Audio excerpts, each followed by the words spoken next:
Hi, hello, I am Serena. Hi, hello, I am Serena, and welcome to my YouTube channel.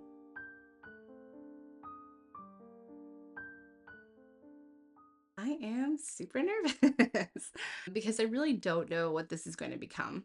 Um, so yeah, welcome. What I have planned for now is to start a series called The Pomegranate Path, which is based off of my own personal gnosis as a Persephone devotee. And if you find yourself here and you're interested, come walk through myth, symbol, and shadow with me. A little bit about me. I'm Serena. Like I said, I'm 34 years old and I have been on a spiritual journey for about 5 years. Um, and witchcraft has been involved with that for the past four. And I just want to be honest, it's not something that I always knew that I was. I really want to start off with that because I wanted some representation for people who are like me, because a lot of times when I first started this path, I would run into a lot of people who have always inherently been witchy. They knew that they were a witch from a young age, and that's not the case for me. I haven't always felt magical.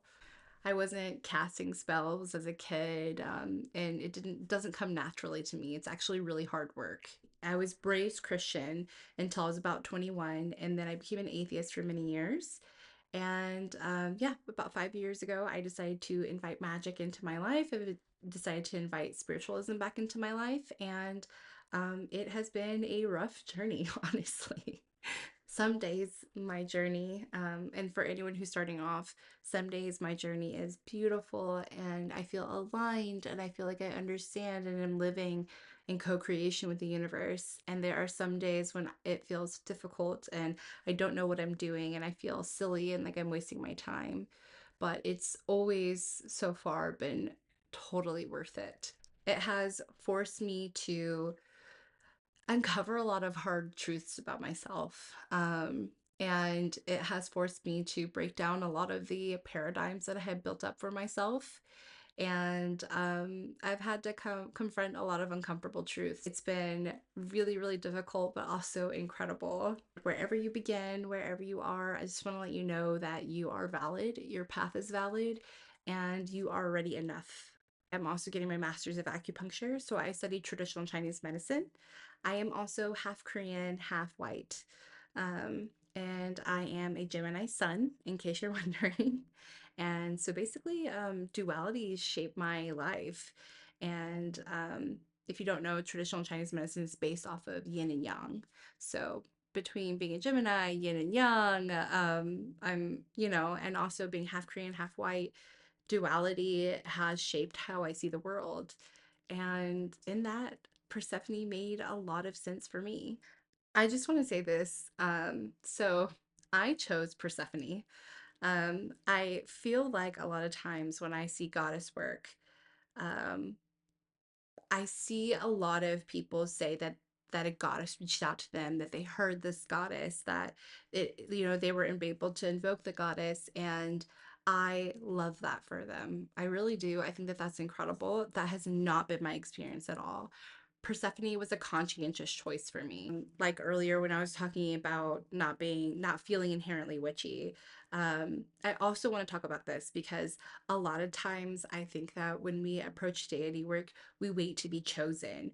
We wait by, spirit, deity. We just feel like we need to have these big signs and symbols, or it needs to be this drastic thing. And sometimes it is. But I also want to let you know that you can choose and you already are sovereign enough to choose.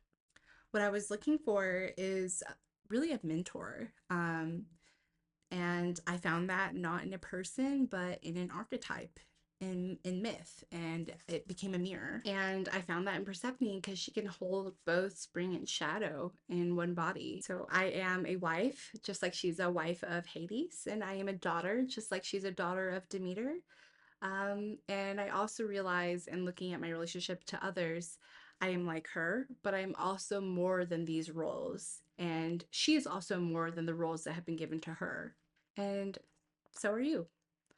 I think that too often I see people who look at Persephone through others' eyes.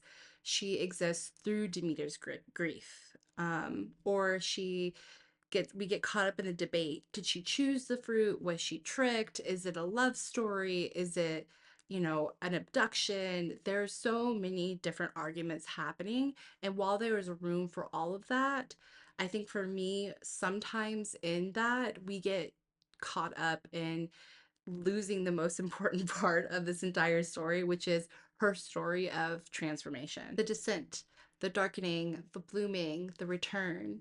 And that is what the Pomegranate Path is about. This series isn't a retelling of her myth, it's a reflection through it. It is a weaving of shadow work, archetypal psychology, personal gnosis, and lived experiences. I just want to be clear, I am not a therapist. I'm not even a historian. I am not a scholar. I'm just here to share what this myth has meant to me and invite you into the conversation. So, if you're looking for a psychologist, please look for a licensed professional. If you're looking for a historian, there are incredible scholars and resources that go a lot deeper than I do. I honor their work, and I hope that this project can exist alongside it as devotional, creative, and personal expression. Also, really encourage you to do your own research. The occult is, at its heart, a path of study, curiosity, and responsibility. So read the myths, study the psychology, talk to the people who know more than you do, and let yourself explore beyond any one person's perspective. This is an offering to anyone who resonates. No titles, no gatekeeping, just story, symbol, and shared reflection. Let's walk this descent together into shadow, into story, and back into bloom. So, thank you for walking alongside me. May your path always be sacred, your shadow always sovereign, and may you always bloom wildly.